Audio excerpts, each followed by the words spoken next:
Hello and welcome to Grief Seeds, a podcast where you'll find insights, reframings, metaphors, and visualizations, all known as grief seeds, to help you cultivate growth and healing in your life after loss. My name is Shelby Forsythia. I'm an intuitive grief guide and author, and on this show, I'll share insights from my interactions with clients, wise words from fellow grievers, and personal stories from my own life, with the hope that they transform your grief as they have transformed mine. Because even when it doesn't feel like it, we are planting the seeds of growth in the midst of great pain and heartache. Your grief is welcome here. Hi there, grief growers, and welcome to another episode of Grief Seeds. Thank you so much for joining me here today. On this week's episode, I invite you to make a list of future worries. And I'll tell you what I mean by this. I was once working with a client who had tragically lost his wife, and he was suddenly thrust into single parenthood for his daughter, who was around 7 years old at the time.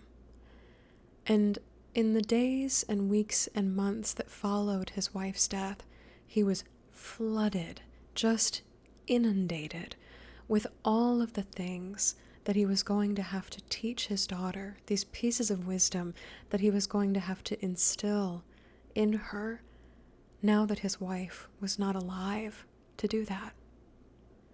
And he was devastated, understandably, by these future worries, these things that one day would become his role, when he never thought in a million years that this could even be a remote possibility. And these things that he worried about, they were everything from life lessons to what it means to be a woman growing up in today's world, to milestones, to things like high school and college and marriage and children, and these conversations that he expected to have in some way with his daughter, but not in the same way that her mother would have. In our sessions together, he seemed haunted by these future worries, these things that he would have to one day accomplish, so much so that it was hard for him to live day to day.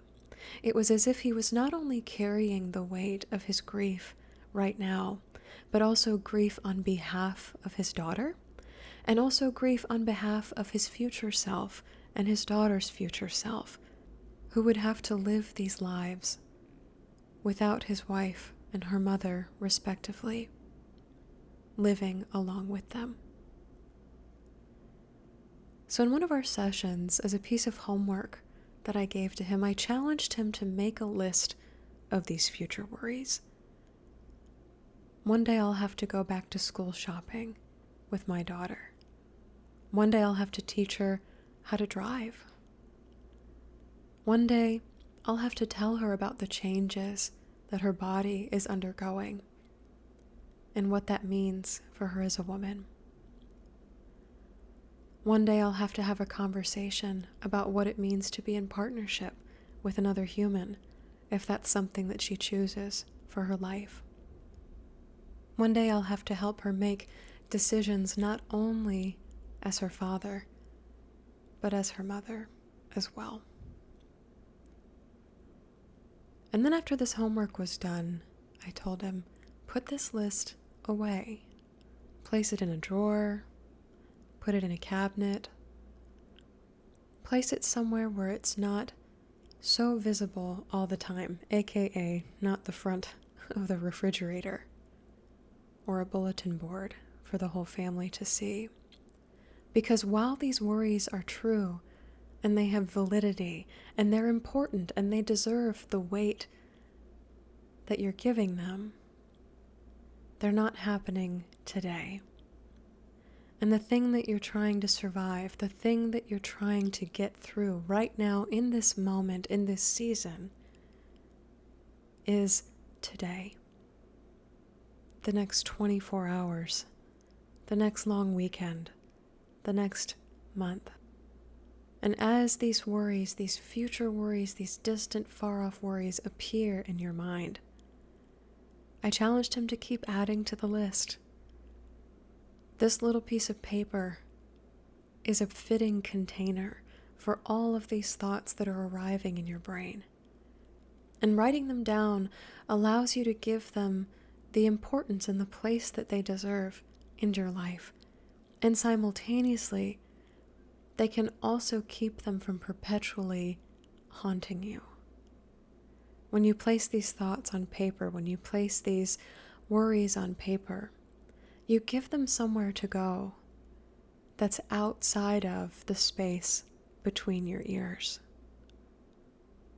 And while rumination and revisiting worries and coming back to topics is such a normal part of grief, there are things that you don't necessarily have to worry about today.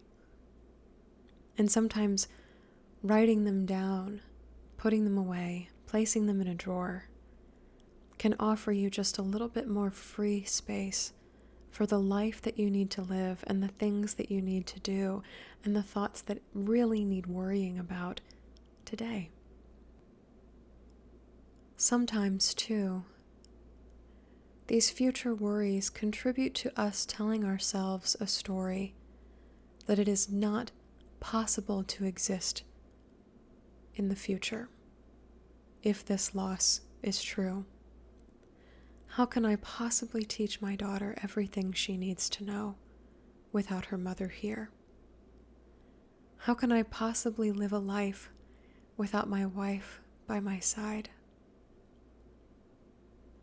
Sometimes these future worries are more than just to-dos on our list. Sometimes they reinforce a story that we might not make it, that we might not be okay. And offering them a place to go, a piece of paper on which to rest, while it may not seem like much, can help us gently, one step, remove ourselves from this story or this doomsday prediction that we may not make it into that future. And by focusing on things that we can worry about today or that need doing right now, we can start to slowly and consistently equip ourselves with the knowledge and the proof and the reality that we can get through our grief, that we can make it to another day, that there are things that are possible for us. So if you find yourself plagued by future worries about milestones like what's going to happen at the wedding or the graduation or teaching them to drive or getting their first promotion, or if you're plagued by questions of how am I going to make it without them by my side? How am I going to make this decision? How am I going to face the end of my own life? What am I going to do when more losses appear? I invite you to place them in this container of future worries, on this piece of paper. Make it a journal if you must. Take up more pieces of paper if you need. Make this a daily practice to offer these future worries a place to go, a container, a space that exists outside your mind. And you can ask your grief to come along with this, to partner with you in this as well. Grief, I appreciate you. I acknowledge that you're real. Can you show me what I need to worry about today? Not next year, not the next decade, not at the end of my own life, but today. What do I need to see? What do I need to know? What do I need to practice right now? And what can be left? What can be placed in this container of future worries? What cans can I kick grief just a little bit further down the road? Can you help me see that? I invite you to take a deep breath with me here. And out. May you, dear grief grower, as you are haunted or followed or assuaged by these thoughts of what's going to happen in the future, what's going to happen to me, what am I going to do? May you gently practice daily, weekly, monthly, as often as you need to, making a list of future worries. May you further honor and acknowledge your grief and the importance of your life after loss by giving these worries somewhere to go. A piece of paper, a journal, a list in your phone, if that's applicable to you. May you know that by creating this list, you are not ignoring your grief or delaying the work of life after loss, but simply giving yourself grace and mercy by narrowing your focus to what needs doing today, to what needs accomplishing right now, to where you can give yourself more space to breathe in the next hour.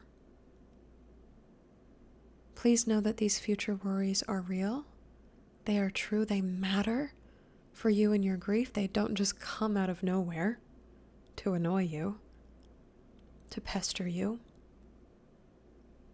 And they arrive because you know that these things matter. You know that your future matters. You know that your relationships with others matter. And ultimately, you know that this loss matters. It has changed the way all of these things matter to you. And it's okay that they do. And it's also okay to let them matter on a day that is not today. Sometime in the future. Someday in the future. May you make this list of future worries. May you tuck it away out of sight.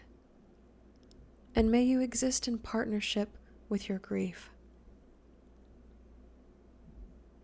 so that when it comes time for these future worries to be addressed, your grief can show you the resources, the emotions, the people, the places, the books, the podcasts, and the communities that can best be of service to these future worries. For the milestones, for the lessons, for the teachings, for the rituals, and for the unexpected emergencies. May you allow your grief to sit alongside you in saying, this matters.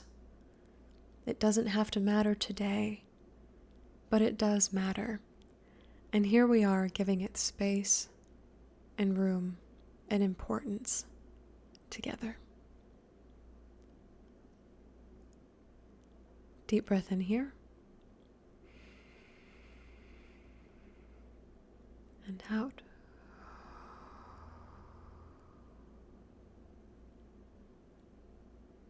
Thank you so very much for joining me today on Grief Seeds.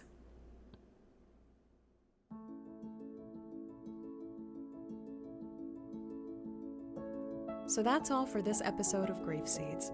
Thank you so much for listening today. You can find additional grief support at shelbyforsythia.com or by following me on social media at shelbyforsythia on Facebook and Instagram. If this podcast helped you in your life after loss, please leave a review and subscribe on Apple Podcasts, Spotify, or wherever you listen. And be sure to share Grief Seeds with a friend, because you never know what someone you love is going through. A huge thank you to my Patreon supporters for financially keeping this podcast on the air. If you'd like to support Grief Seeds on Patreon through a yearly or monthly pledge, you can do so at patreon.com/shelbyforsythia. My Patreon supporters get access to behind-the-scenes content, including a once-a-month grief support call with me and 5 90-minute workshops with topics decided by grievers themselves. Again, that website is patreon.com/shelbyforsythia. Music for Grief Seeds is performed by Addie Goldstein. As always, my dear grief growers, it was beautiful sharing this space and time with you today. I see you. I am so proud of you and the work that you're doing in the world. And I love you. Because even through grief, we are growing.